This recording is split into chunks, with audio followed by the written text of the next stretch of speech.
بسم اللہ الرحمن الرحیم۔ ہم پڑھ رہے ہیں فیضان نماز۔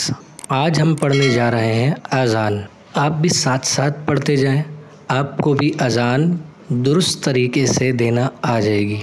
جس طرح یہاں ادائیگی کے ساتھ پڑھا جائے اسی طرح آپ پریکٹس کریں گے تو آپ بھی ایک اچھی اذان دے سکتے ہیں۔ رہی بات انداز کی، وہ آپ انداز کوئی بھی جو آپ کو اچھا لگے سن کر اسے اپنا سکتے ہیں، اس کے مطابق اذان دے سکتے ہیں، لیکن پہلے صحیح طریقہ اور صحیح ادائیگی کے ساتھ آپ نے اذان کو یاد کرنا ہے، اس کے بعد انداز ہے۔ تو آئیے اسٹارٹ کرتے ہیں۔ اب یہاں جو لکھا ہے اللہ اکبر لکھا ہے، ساکن کر رہے ہیں را کو، تو اس طرح بھی پڑھ سکتے ہیں۔ اللہ اکبر لکھا ہے، دوسرا اللہ اکبر لکھا ہے، ان کو ہم ملا کر پڑھیں گے اذان میں، دونوں مل کر ایک ہی کلمہ بن جائے گا۔ اللہ اکبر اس طرح ملا کر پڑھیں گے۔ تو آئیے اسٹارٹ کرتے ہیں۔ اللہ اکبر اللہ اکبر اللہ اکبر اللہ اکبر اشہد ان لا الہ الا اللہ اشہد ان لا الہ الا اللہ اشہد ان محمد رسول اللہ اشہد ان محمد رسول اللہ حی علی الصلاة حی علی الصلاة حی علی الفلاح حی علی الفلاح اللہ اکبر لا الہ الا اللہ۔ ترجمہ: اللہ سب سے بڑا ہے، اللہ سب سے بڑا ہے، اللہ سب سے بڑا ہے، اللہ سب سے بڑا ہے۔ میں گواہی دیتا ہوں کہ اللہ کے سوا کوئی معبود نہیں۔ میں گواہی دیتا ہوں کہ اللہ کے سوا کوئی معبود نہیں۔ میں گواہی دیتا ہوں کہ حضرت محمد صلی اللہ تعالی علیہ وآلہ وسلم اللہ کے رسول ہیں۔ میں گواہی دیتا ہوں کہ حضرت محمد صلی اللہ تعالی علیہ وآلہ وسلم اللہ کے رسول ہیں۔ نماز پڑھنے کے لیے آؤ، نماز پڑھنے کے لیے آؤ، نجات پانے کے لیے آؤ، نجات پانے کے لیے آؤ۔ اللہ سب سے بڑا ہے، اللہ سب سے بڑا ہے، اللہ کے سوا کوئی عبادت کے لائق نہیں۔ اذان کے جواب دینے کا طریقہ: مؤذن صاحب کو چاہیے کہ اذان کے کلمات ٹھہر ٹھہر کر کہیں۔ اللہ اکبر دونوں مل کر بغیر سکتہ کیے ایک ساتھ پڑھنے کے اعتبار سے ایک کلمہ ہے۔ دونوں کے بعد سکتہ کریں یعنی چپ ہو جائے، اور سکتہ کی مقدار یہ ہے کہ جواب دینے والا جواب دے لے۔ سکتہ کا ترک مکروہ ہے اور ایسی اذان کا اعادہ مستحب ہے۔ جواب دینے والے کو چاہیے کہ مؤذن صاحب اللہ اکبر کہہ کر سکتہ کرے، یعنی خاموش ہو، اس وقت اللہ اکبر کہے۔ اسی طرح دیگر کلمات کا جواب دیں۔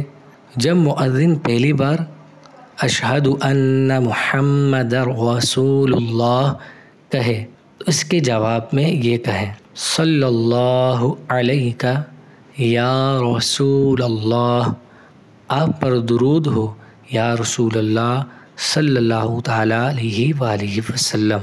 جب دوبارہ کہے تو جواب میں یہ کہے: قرۃ عینی بک یا رسول اللہ، یا رسول اللہ صلی اللہ تعالی علیہ وآلہ وسلم، آپ سے میری آنکھوں کی ٹھنڈک ہے۔ اور ہر بار انگوٹھوں کے ناخن آنکھوں سے لگا لیں۔ آخر میں یہ کہیں: اللہم متعنی بالسمع والبصر، اے اللہ عز و جل میرے سننے اور دیکھنے کی قوت سے مجھے نفع عطا فرما۔ جو ایسا کرے سرکار مدینہ صلی اللہ تعالیٰ علیہ وآلہ وسلم اسے اپنے پیچھے پیچھے جنت میں لے جائیں گے۔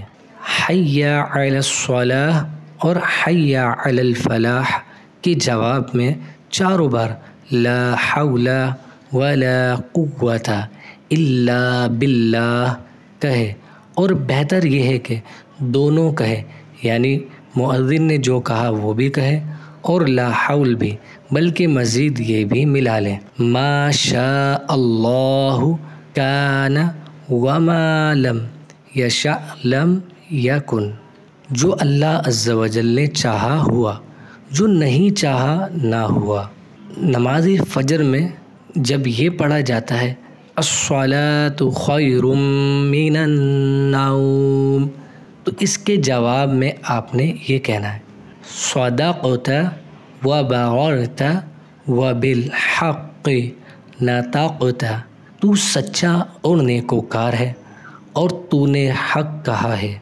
اذان کی دعا، یعنی اذان جب مکمل ہو جائے اس کے بعد آپ یہ دعا پڑھ لیجئے اللہم رب هذه الدعوة التامة والصلاة القائمة آت سیدنا محمدا الوسیلة والفضیلة والدرجة الرفيعة وابعثه مقاما محمودا الذي وعدته وارزقنا شفاعته يوم القيامة إنك لا تخلف الميعاد برحمتك یا ارحم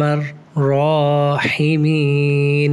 اے اللہ اس دعوت تامہ اور صلاۃ قائمہ کے مالک، تو ہمارے سردار حضرت محمد صلی اللہ تعالیٰ علیہ وآلہ وسلم کو وسیلہ اور فضیلت اور بہت بلند درجہ عطا فرما، اور ان کو مقام محمود میں کھڑا کر جس کا تو نے ان سے وعدہ کیا ہے، اور ہمیں قیامت کے دن ان کی شفاعت نصیب فرما۔ بے شک تو وعدے کے خلاف نہیں کرتا، ہم پر اپنی رحمت فرما، اے سب سے بڑھ کر رحم کرنے والے۔ اسی کے ساتھ آج کا یہ لیسن کمپلیٹ ہوا۔ ویڈیو اچھی لگی تو پلیز قرآن ٹیچر چینل کو سبسکرائب ضرور کریں۔ ملتے ہیں نیکسٹ ویڈیو میں۔ السلام علیکم ورحمۃ اللہ وبرکاتہ۔